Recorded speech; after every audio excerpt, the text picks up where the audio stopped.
Hello, my name is Piers. And my name is Luke. And welcome to On the Gallery Floor, a new contemporary art podcast where artists and audiences get to interview each other. Yes, that's right. Artists answer your questions while getting to ask some of their own too. By bringing you closer to the artist and the artist closer to you, we hope to transform contemporary art's reputation from an inaccessible conundrum into an ordinarily relatable experience for all. So, get your questions ready and meet us on the gallery floor. In this episode, we're talking to the British artist David Blandy, whose exhibition, Atomic Light, is currently on show here at the John Hansard Gallery in Southampton. David's exhibition uses one story to tell many. We learn that David's grandfather, a World War II prisoner of war, believed he owed his survival to the atomic bombing of Hiroshima. How could this horrific event that killed over 100,000 people also give life, not just to David's family, but to many others too? Atomic Light lets you explore this haunting question through films, installation, games and archives. You'll roam inhospitable landscapes, both on and off our planet. You'll learn about war, agriculture and sunspots. And you'll heed the words of a crocodile defending their swamp, all the while the soldier and the bomb loom large. Experiencing David's exhibition will, without a doubt, have you advocating for a future without such destruction. But how do we get there? Atomic Light is showing until the 6th of May, 2023. Hello, David, and thank you very much for joining us on the gallery floor in the middle of your exhibition. We're currently interviewing David inside his mock observatory. So, David, thank you very much for coming. Thanks for having me. It's great to have you. So, we've got some questions for you, and hopefully you have some questions for us. And we have our bowl of questions from the audience as well. Are you ready? Oh, totally. Yeah, let's get into it. Cool. Let's go. Okay, David, so our first question for you. So we wanted to begin by taking a look at your films. There's The Edge of Forever, Sunspot, Soil, Sinew and Bone, and Empire of the Swamp. These incredible-looking films deal with subjects from climate and agriculture to war and the British Empire. So we wanted to know, why do your films look so beautiful when they're about such difficult, heavy and horrific subjects? Yeah, I guess this comes from two places. It comes from both really wanting to see the beauty in the world. So, and a lot of the exhibition revolves around, obviously, the story of my grandfather and his time in a Japanese prisoner of war camp during the Second World War. He was captured around Malaysia and then transferred to Singapore and also Taiwan. And in his diaries from there, he talks about the beauty of the music that they would listen to, or just looking at the stars. These sorts of moments, they happen in the most horrific places. Mm-hmm. That even despite, the horror of your surroundings, there's always beauty to be found.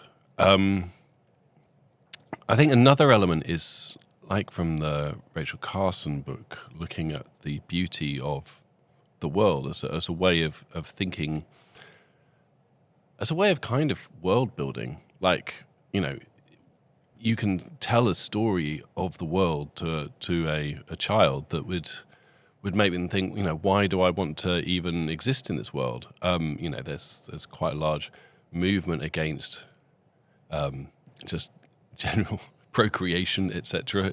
Like, why bring people into the world when it's such a horrific place? And you could indoctrinate them into that and believe that, you know, we were kind of born into a hell and we have to endure this, and then, you know, it's kind of making the most out of this horrific situation. But I just think it's so much more fruitful to think in terms of hope and seeing the beauty in life, and thinking, you know, that there's so much to live for and to fight for. And then I guess there's also the third thing, that when you're asking someone to look at art, you're asking them to engage in something, to think about something that maybe they wouldn't think of already. I often think of it like that old Bruce Lee adage, don't concentrate on the finger when you should be looking at the moon, pointing to. So you need to kind of lure people into thinking about whatever you're wanting them to think about. And you don't want to make it like kind of, I don't know, like a big scary thing. I guess it's also like that Aesop's fable thing of like, does the sun win or the wind win to get the man to take off his coat? And in the end, it's the sun through kind of just making the man just too uncomfortably hot and kind of pleasant. So he takes his coat off and, the wind tries to blow it off him. And it's like, no, goodness. So I'm trying to actually actively change people's perception of things. This is not an easy thing to do. Mm-hmm. And, art works on a one-to-one basis. The viewer looks at the work and the work looks at them and they have a conversation. And if something is funny, or if something is maybe kind of really gross, or maybe if something's really beautiful, someone will spend longer with that thing and try and work out what it is. It will kind of draw them in because, I come from, despite making videos now, I come from a history of like painting. My dad's an artist. He draws paintings of landscapes mostly, and sculpture, which is what I studied at my BA. So kind of thinking about just the object and knowing that really you have like 20 seconds to grab someone. Like you're looking at a thing and it's just like, yeah, there's, what do I think of this? And then your eyes will flit to the next thing. And, time-based media kind of it's a bit of a cheat, really, because it's like it kind of forces you to watch it for a little bit longer. But at the same time, it has the other side that some people just hate time-based media. So it's like kind of you just, they just won't watch a film because it's like, it's not even art, Sure. So it's kind of, but for me, yeah, it's kind of in this arena, in this project, it became about beauty and seducing and kind of trying to bring people into the wonder of this space so that you're thinking about both war and the climate cataclysm in terms of not this is horrific, but how can we change this and how can we kind of create a better world? Really, yeah, and that's so that's my simple answer. Wow. To you. Do you find it a challenge at all to retain people's viewing? Because you say there's like a 20-second window where people actually engage with the work. Obviously, we have one work behind you, which is 39 minutes. How do you know that you're going to retain someone for that long? Or maybe that isn't even part of the work. You just want them to see a section of it. Yeah, that particular work, I never envisaged people watching the whole thing. But people have. This is what always surprises me. Yeah. But I more saw it as a sculptural object, as a thing in the room that, like a Shakespeare play, you go in and you see kind of 5 minutes of it, and you get an idea of what it's talking about. Like you say, people say that from one scene of a Shakespeare play, you can you get a lot of the themes come through from the different bits of, allusions, etc. In terms of, this Soz, Sinew and Bone, it was really wanting to do justice to all of the material that was in this incredible archive, the Screen Archive Southeast, that so generously let me kind of trawl through their stuff for anything to do with war, agriculture, mining, these sorts of things. And it just, it was through the editing process of making that, it just felt like these things wanted to be seen. So it kind of ended up that length. And then after that, it was like kind of... there was the writing process, because the writing came after the imagery. The writing's a reaction to the imagery that's coming up. So it's almost like a kind of director's commentary, as well as like a prose poem, as well as like. So it's me thinking of all the links that exist within these materials, and then kind of coalescing that into this kind of a story of the 20th century in a way, which is what it is. or kind of the middle of the 20th century, sort of from the 1930s through to the 1970s-ish. Like kind of, it has that kind of range. I guess, yeah, with that one particularly, I think it's that idea of the flickering image. You can tell it's archive, and then you have this voice, and really that's kind of the center of the work, is that kind of mix of, and I guess there was also the soundtrack that does do something. It creates a certain atmosphere around the work that wouldn't be there if the kind of quite minimal soundtrack wasn't there.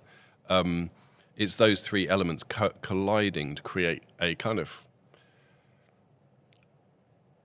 I guess, a kind of time image space that people can enter into, and then they can engage with it, and they can watch it through if they want, or they can kind of come and go. With some of the other works, I think I approach all videos in that same way, thinking of them as like an object in space rather than necessarily a kind of narrative, kind of linear thing that you have to see the beginning and end. That's why I'm not so fussed about having, like, show times, etc. Yes. Okay. Interesting. I think it can. I think they work as one-off things, especially certain works like, say, Edge of Forever or Empire of the Swamp. I think both of those work as like a linear narrative, like you're watching it for 20 minutes and then credits roll, you go home. but I think they also function in this sort of like they have enough moments of kind of themes recurring, statements and images sort of blending together, these moments of reflection, that you can kind of get into that mindset and just watch it for 5 minutes and get something out of it. Mm-hmm. So, yeah. Sure. Thank you. So, another thing that we've noticed from your films, you're obviously coming into the gallery with your grandfather's story, how you're responding to that. Your children are actors in Edge of Forever. Your partner is doing the film work. Obviously, you yourself, you're the director, the narrator of many of the films. So we wanted to ask you, how does working with your family affect the work that you make? Yeah, I think, I mean, for this show in particular, it's become very much a family affair. It's talking about familial history. I mean, really, it was thinking about the archive of the body in many ways, like the archive of my body. Yes. Like where does my body come from? It comes from many of my ancestors, one of which is my grandfather. Mm-hmm. And that, but not only kind of physically, genetically, but also it's kind of psychologically, psychically almost. Like, so his trauma is passed on to my mum's trauma, which becomes my sort of, my growing up with my mum's relationship to that. Sure. And it's the way that these things get passed down. I mean, people talk about epigenetics, how stress is actually transferred through genetics now, but it's a kind of slightly controversial statement, but I think it's definitely true psychologically. Mm-hmm. And that kind of feeling of the family being part of, and the family stories being part of you and your makeup, it meant that there was something there that I wanted to explore. And when it came to kind of thinking about the different films, I work with Claire on a daily basis. Claire is my partner, love of my life. It's just, it's kind of very straightforward to kind of think, right, if we're going to film something, it makes sense for Claire to do it because she's really good. And definitely, I can certainly attest to that. Has a kind of, really particular eye. And there's something, I come from a history of sampling. So when I was growing up, I was in a band for many years, and ended up as like the band's producer. I started as bassist, keyboardist, and then like kind of moved into making beats and kind of thinking about kind of hip hop sampling and moving things around and repurposing things. And so I quite often like working with material that exists already to create work. And in a way, working with Claire is a way to create material that I can then work with to create the work. Okay, yeah, that makes sense. You know what I mean? So it kind of gives over agency in a way to someone else, so that I'm not thinking about the beauty and things, because it's like Claire makes the beauty. Mm-hmm. So it's like it's taking something. It's like having this incredible sample of a song, and you know it's got just this perfect bit of a beat. You don't have to have played that beat, but you've kind of felt that this is perfect for what you want to get across at this moment. So yeah, and then that becomes like a conversation between me and Claire. You know, it's very much like a collaborative moment where we're creating the storyboard, creating the ideas for what sort of shots have to be in this thing. And then, of course, we start thinking about protagonists, and it just made sense in this work to have our children in the work, because they're literally, you know, the progeny of this narrative. Mm-hmm. So they're that next generation, like in Child of the Atom, where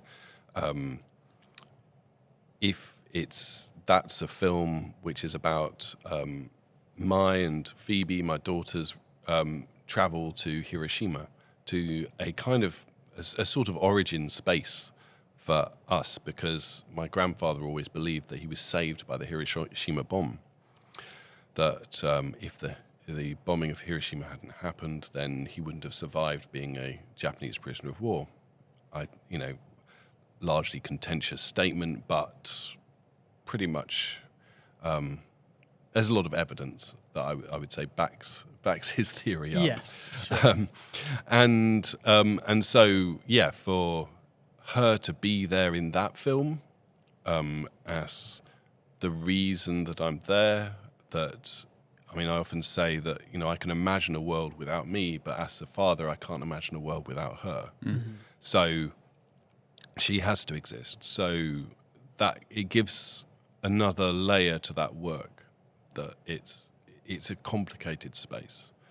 And in a way, we're doing the same sort of thing here.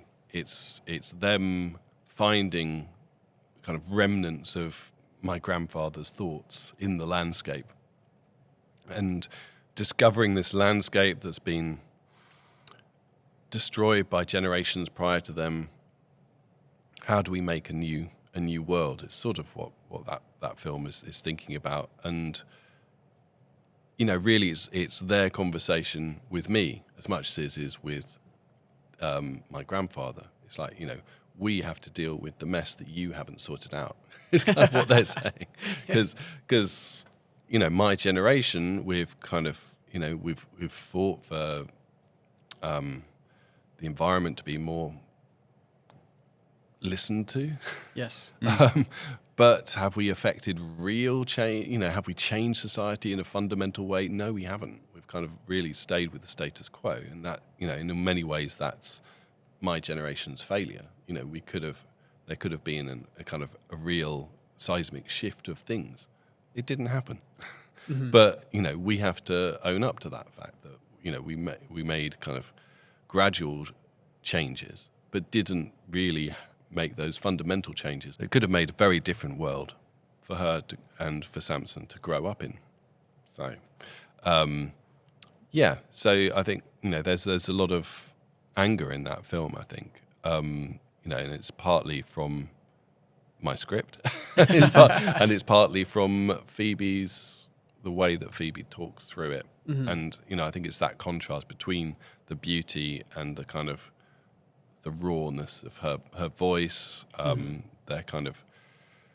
They're thinking about the landscape in the visuals. It kind of, yeah, that's what I think kind of gives that work its presence. How do you manage that as a father to your daughter? Like that's a heavy subject for your daughter to necessarily like narrate and talk about. How do you fully let someone of that age like understand what they're talking about? Do you know what I mean? Does that make sense? No, I do know what you mean. I think it's just an extension of kind of breakfast table chat. Okay, yeah. No, I like that. So it's just, they understand the world, in their own way, through absorbing it from kind of radio bulletins and through just conversations that we have about what's going on. Why is this political event happening, or what is this? We go to protest march together. Like, what does all this mean? And they have quite a rich understanding of kind of politics and kind of ideas around the environment. I think they both want to affect real change in the world. So actually, I didn't actually have to give, I did write the script. Yeah. But I didn't have to give massive directions on how to make it. Phoebe went off and recorded it by herself. Oh, really? Wow.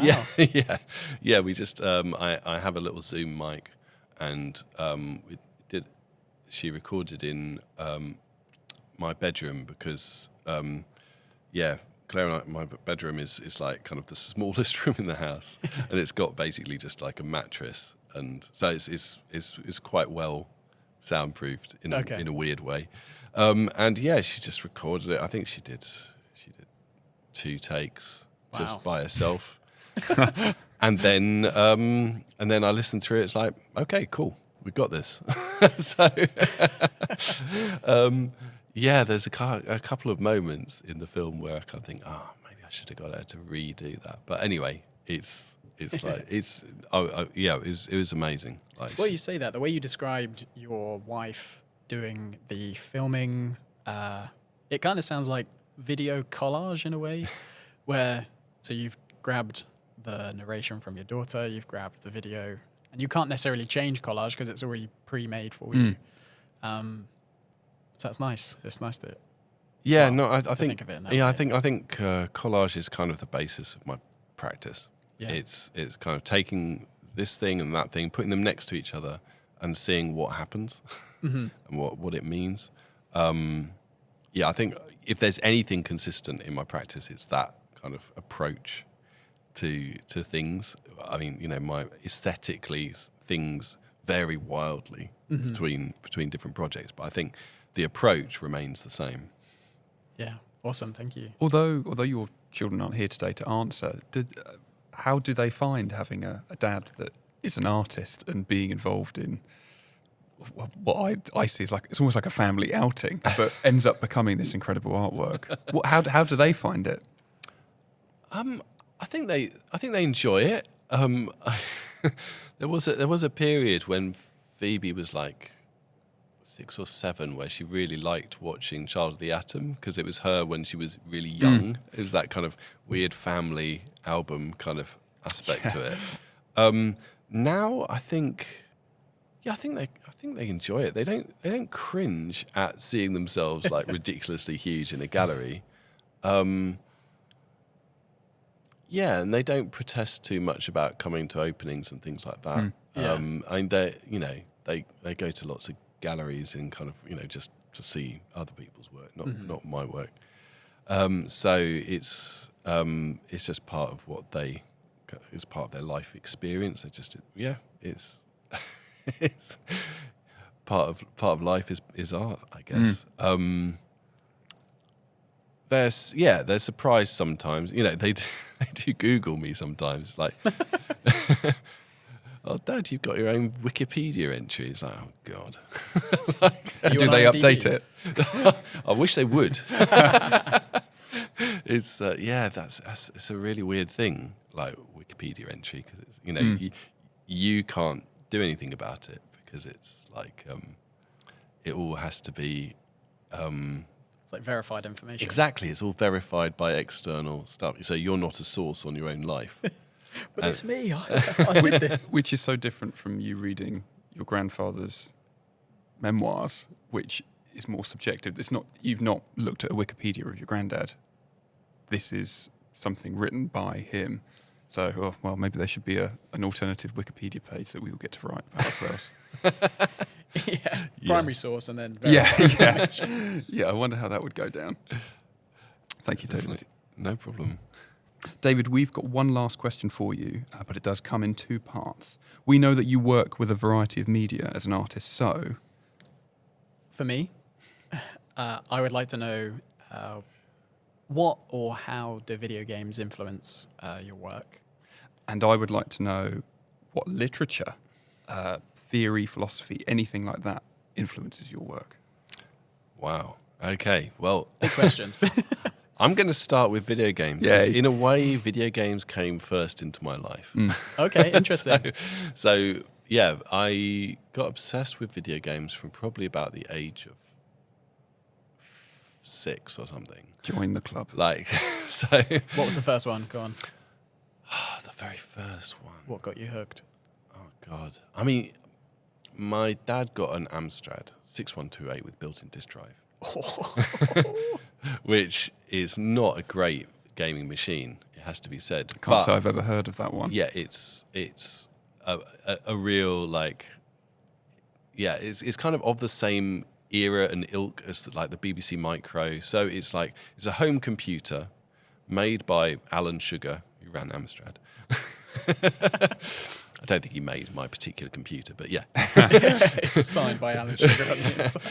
But, the games I remember on it are kind of emblematic of that era, like Manic Miner, Jet Set Willy, Horace Goes Skiing, kind of, and then some kind of weird ones like this one called Duel, which was all about you and your brother who are trying to concoct a certain potion, and you'd have to run around the landscape and try and find certain ingredients to kind of put together.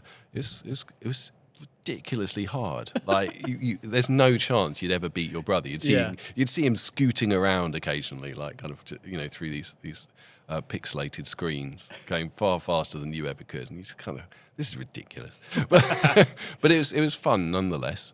But really, I guess that was, and then games like Elite, which I didn't have. My friends had that. They had it on the Atari ST. I don't know if you know Elite. It's a space trading game. So interesting. You have your ship, and you're going between different space stations in different systems, and trying to dock was almost impossible because the space station was rotating, and you had to match the rotation as you flew in. So you had to kind of It's like Interstellar. go forward and rotate at the same time. So often you'd have this amazing cargo. You'd manage to do the Kessel Run in 5 parsecs or whatever, and manage to fight off the pirates who attacked your ship. And then you get to the space station and you crash, and that's like, brilliant. Start again. What a way to end. It kind of, So so that was kind of the early part of my gaming history. Sure. And then got back into games really heavily in my teenage years with a band. Got a Sega Mega Drive, Street Fighter. Got heavily into fighting games. That's something that stayed constant for years and years.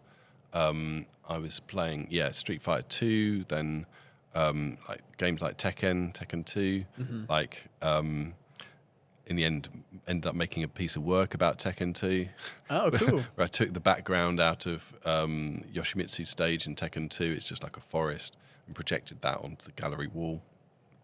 So it's like you're kind of inside this sublime forest, but it's from a video game. It's a kind of an arena of combat. And then you started battling visitors that come in. Yeah, that's right. and then I ended up, after my degree, I ended up working in a computer game shop for a couple of years. So I became like, and that's really where I got into the culture of video games, not just like playing it on my own or with my friends, but kind of the larger, wider community, and thinking about what a kind of community around games means. And it was kind of around that time that I started getting into kind of more things like Japanese role-playing games, like Final Fantasy VII, Metal Gear Solid, which is not a Japanese role-playing game, but it's like kind of adventure games, Xenogears, and then started investigating stuff that I'd missed because I never really had a Super Nintendo. And in fact, I wouldn't have got these games anyway because they came out in America, Interesting. like Okay. Final Fantasy 3, which is actually Final Fantasy 6 in the series, Chrono Trigger, these sorts of SquareSoft games, which just blew my mind right off. Actually, it was, amazing. Like it really started making me really think about ideas of narrative, subjectivity inside the game space, which in a way brings me to philosophy, which is I started at college thinking about. My mum's a psychotherapist, and I was always been quite interested in psychotherapeutic theory, reading Freud, and then I got into Lacan and think kind of who followed on from Freud's thoughts on the unconscious, and how these drives make you think about things or do things, the death drive, desire, like what is it that drives you to complete a video game? like why do you want to see the final boss or like defeat the final boss? And you kind of, you're thinking about Oedipal complexes and things. But after doing a kind of Freudian dissection of what was it which game was that I looked at? But anyway, the one that I really remember writing was a Lacanian analysis of Super Mario 64. Wow, I would like to see that. That sounds interesting. How does something like that happen?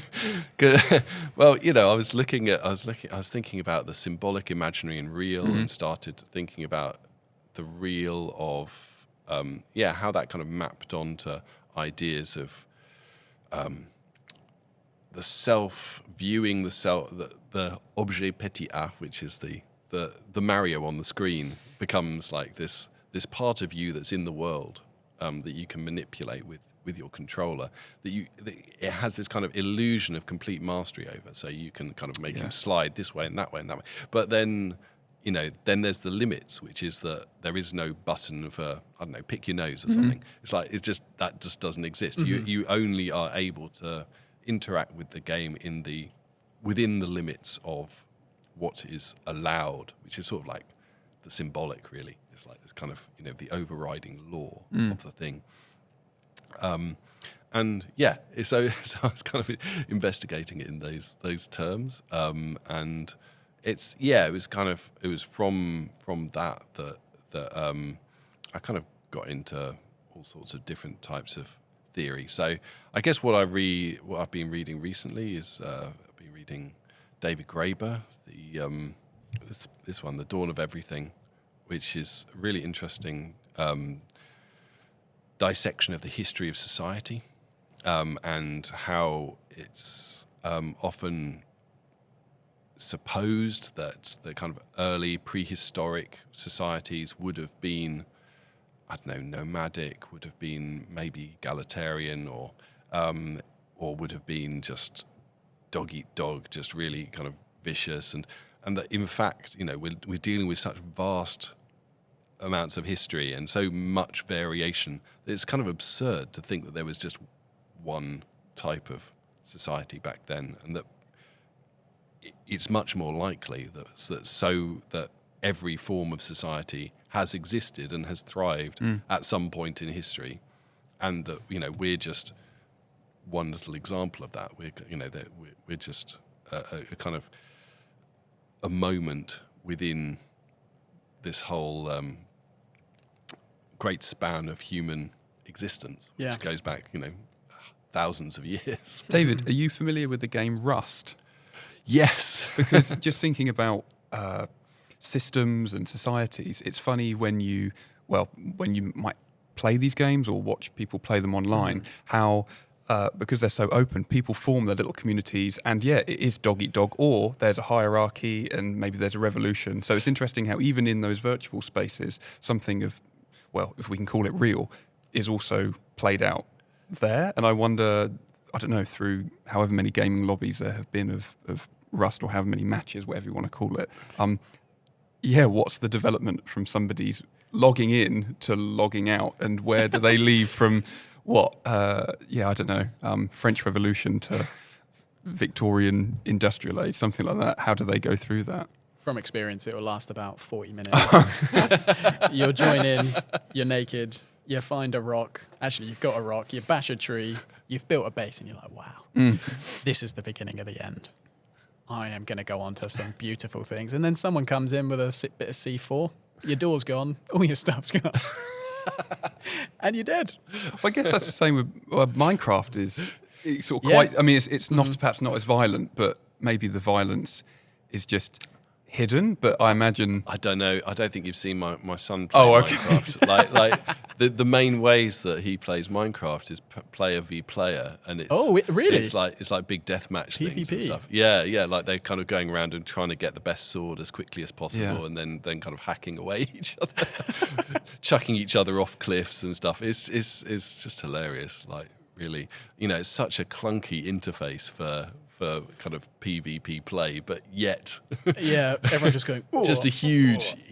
I think it's just that huge user base, I think that's what I found fascinating about, I guess, the internet revolution, for want of a better term, is that these kind of communities that did exist in terms of kind of small friend groups, like having a LAN or having just like a group of friends, or like an arcade. That's what an arcade was back in the day. It's Yeah, like you're right. There would be like 10 guys and girls who would come to an arcade on a Friday night, and they would play, and it would be about who's better than who else, but at the same time, it's just about kind of creating this little community and kind of getting better through the practice. And now online, it's like that community is worldwide. It's massive. It's And crazy. it's like, and you're finding people who have absolutely identical interests to you. So it's like, oh, you really like this aspect of Animal Crossing. Well, Yeah. here we go. Like, here's like 100 other people who also like, I don't know, growing flowers in Animal Crossing or something. It's like something really like particular about that particular space. And that's amazing to me. I mean, I did a particular a piece a few years ago called "The End of the World," which was looking at the end of an online community. Asheron's Call. It was an online game that existed for I think 15 years before the server got shut down. But once the server goes in a multi-online environment, the game's over. Like there's no game to play. So there's this guy, and everyone knew that the server was shutting down, so they all met in the town square for one kind of final moment of kind of being together. And Yeah, so wow. they're all together, kind of doing their special moves and stuff, as they all start to kind of blink out into nothingness, and then it's kind of you see the environment, and then server closed. Yeah, And well, it's- you'd get that notification, server offline. Yeah, Oh my God. but that kind of that thing of persistent worlds, and it's a fascinating space, I think. I've seen things online where people make videos about their characters being left within the game when they're away. So what do your characters get up to when you're not playing Animal Crossing or you're not playing Dark Souls or something, because they Like are Toy just Story. Yeah, very much so. So it's interesting to hear. Yeah, suddenly these worlds disappear and you can't get back to them and they really were. It's not like a book where maybe you can open it up again. Even though it's digital, it's permanently, unless of course people then dig it back up and they archive it and they try and put the servers back up again. Yeah. So I guess there's a couple of games that do that now, I think. Well, RuneScape. RuneScape would be Old school RuneScape. Yeah, thinking about that. World of Warcraft Classic. That's they have such a fan base for the original that even though it's evolved into something new, RuneScape is the one that I know best of. And then they found a file or a version of the game that was from 2007, and they re-released the game from 2007, and now it's sort of like stuck in this. It's almost like a moment of time, a bubble that the game is now living in, but it's stuck in 2007. Which you can only do with video games. Which What makes me, just to come back to Dave's point about flowers as well, to link these up together with Animal Crossing, I find it quite interesting how, like you'd said, people enjoy various things within video games, and what people go extra lengths to perhaps enjoy. So you've got this little time bubble. I know for playing video games, when you've played them enough, you know, oh, if I do this, the world will change. So do I not do that just so I can... It's a bit like, I don't want to do any spoilers, but when characters die in video games, how long do you want to keep them for? And so I won't progress the story, and you can stay in this space where time just stops. For me, it's like Red Dead Redemption, if anybody's played that. Some incredible characters, and it's trying to think how can I keep these people that I love so much, which of course we can't do in real life, unfortunately. Have you got a favourite video game character, David? Oh yeah, go on. I just want to get that little bit of information out of you. If you Oh do. my God, one character. I don't know. The one I keep coming back to is probably Solid Snake. Oh, okay, yeah, cool. He's just such a badass. I have a friend who is incredibly well versed on the story of Metal Gear Solid, and I don't know there are so how. many versions of Snake. Is that right? Big Boss, Solid Snake, Metal Snake, Liquid Snake. Liquid Snake. Oh God. Well, that's a rabbit hole we can definitely go down another time. Yeah, on to the next bit, I guess. Yes, David, what questions would you like to ask myself and Oh Luke? my God, yes. I had a long think about this. And it's a funny thing, but I thought maybe I'd go kind of for the jugular and ask the interesting questions, which is, firstly, what do you think art's for? What a lovely, easy question that is, David. Thank you very much. Piers, do you want to go first? So I sort of think art really for me is for sort of satisfying something within myself that avoids satisfaction, but it then allows me to keep on making. So really art is like, it's the thing I can't stop making, but I have to keep making it. Perhaps it comes from a place, a sort of an inexhaustible source, and that's why we keep coming back to it. Certainly why I keep coming back to it. So that's what I would say. An inexhaustible source, I like that. I had to turn to a very dear and favoured historical figure for my answer. His name is Jacob Bronowski. He was a poet, a scientist, a mathematician. He did a series on the BBC back in the 70s called The Ascent of Man. An incredible show. If anyone wants to see it, it's beautiful. And because he's a poet, his way of writing is wonderful. But a quote from that series is, "Man is unique not because he does science, and he is unique not because he does art, but because science and art equally are expressions of his marvelous plasticity of mind." And for me, art is a means of expression and exploration to explore your mind, I guess. I had to make notes, so I've made notes, but it's to put your brain onto a canvas. And it's an extension of the phenomenon of wanting to make, similar to what you were saying. And that art is play, ultimately. I think if you're not playing when you're making art, you're not necessarily making art, if that makes sense. I feel like the two are hand in hand, and they will forever be locked together. And I think science is another form of art, really. I mean, when you look at space, oh my God. If someone shows you a picture of, like, I don't know, Uranus or Neptune, it looks like someone has just taken something out of their mind. They're like, oh yeah, that's a planet. It is just mind-blowing. And then you look at space clouds, nebulas, the pillars of creation, for example. I know that stuff is just pitch black in reality, but when you apply the filters to it to distinguish gas and elements, you get the most amazing images. Which is a very human thing, isn't it? Because if we're applying that, we're applying something perhaps quite artful to something that, definitely. well, depending on your debate, it either was made or just came from nothing. And you want to visualize it. Yeah. It's no good. It's just black. That is just pitch black, and there's nothing there. It's void of light. No, we need something more. Let's slap a load of meaning behind it, and that's how I would answer that question of what is art for. That's great. That's great answers. Thank you. Oh, and God. I think I think I fundamentally agree with both of you, but particularly about play. Mm-hmm. I was just reading on the way here David Graeber's work about, and he says that play is the ultimate expression of freedom for its own sake.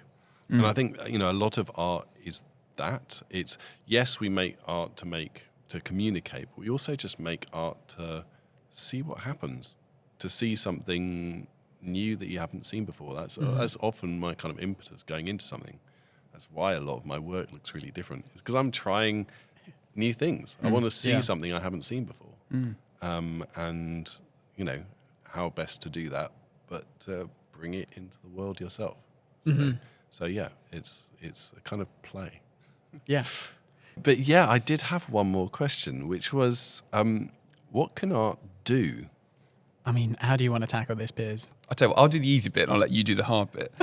when we were thinking about this, we just sort of thought everything. It can sort of do everything, or it can be used to do anything. Art, what can it do? It can comfort us. It can make us laugh. It can make us advocate for change. What were sort of your ideas? My main thing was that art can shapeshift. Obviously, there are many, many, many different forms of art that you can make. But for us, when we were discussing it, we were thinking of what can art do, and then inevitably we just get onto what art is, and it's hard to split those two things apart. What is it, but what does it do specifically? And that's when we did end on art can do everything. It is just this, because it's, I don't know, it's not an entity. Or maybe it is. Maybe it is an entity. It can do anything. You apply it to what you're making, because I'm a photographer. I make an image. What's to say that is? Then I'm doing it again. I'm making it what it is, not what it does. And I think that's what makes the question so difficult. But I guess you could also come to that question as, what does it do to you? So when you meet a piece of art, whatever that may be, what does it do to you? I mean, what has your exhibition done to us? It's made us want to talk to you about it. What do you think art can do, David? Let's see go if you back can say at you, anything that can David. help us. I'm going to go for your jugular now. I think art has enormous potential to really affect change, but only really on an individual basis. Because I make work that's overtly political, really. Maybe it was small p. Trying to point at things that actually are problematic in the world, and does this make any difference? It's sort of part of what I was thinking about. Like, does it actually do anything? Is it active rather than just passive? Does it affect change as much as it wants to? And I guess my answer to that is that it can, but it's like the light bulb. It really has to want to change. How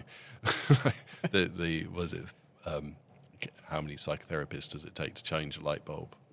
Only one, but it's got to really want to change. It's sort of like, I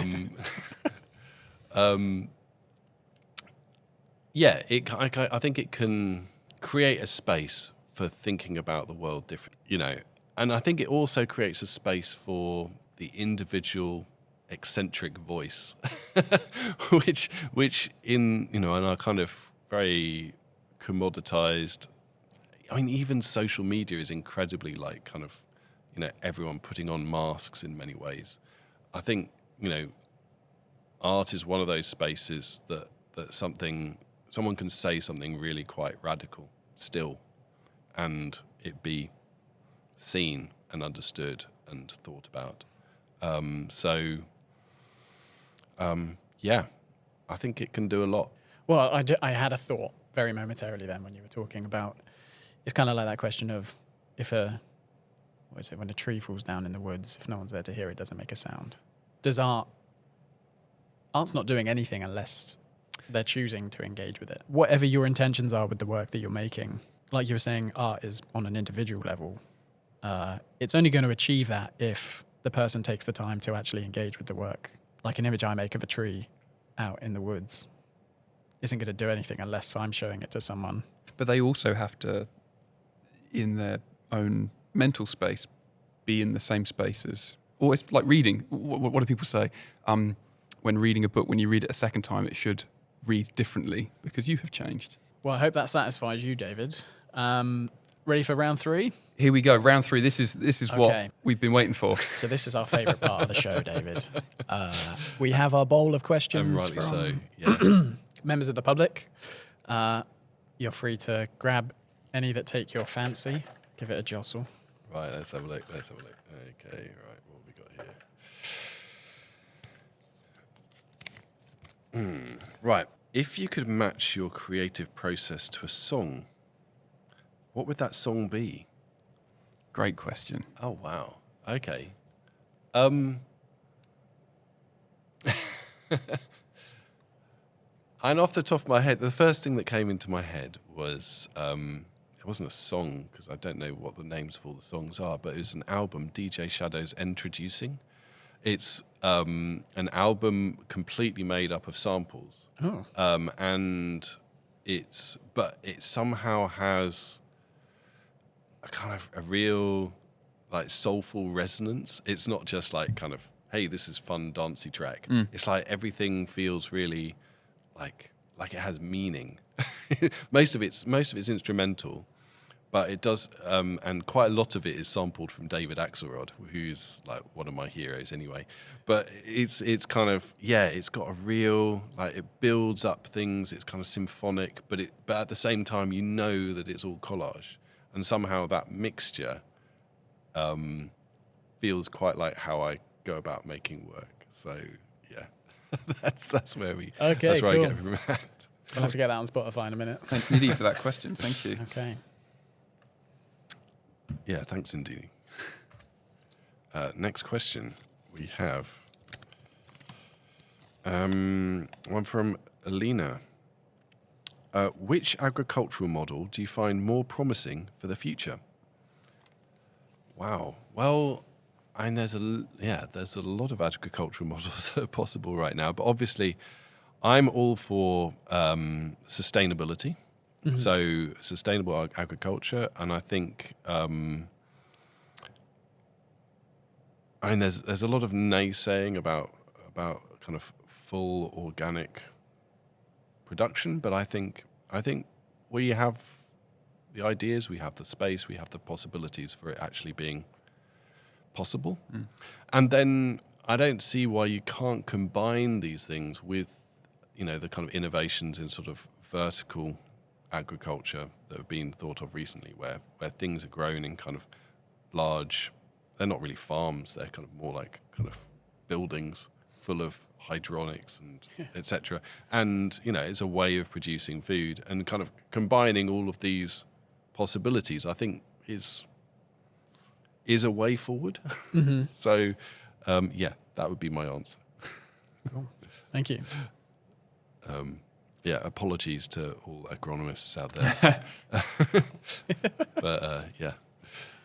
Okay. Next question from Bobby. In Soul, Sinew and Bone, why did you choose the idea of mirroring in your work? So in Soul, Sinew and Bone, it takes the archive footage from Screen Archive Southeast, and then rather than just showing it once, it shows it twice mirrored, so you kind of see the mirror image in it. And really that came through the editing process.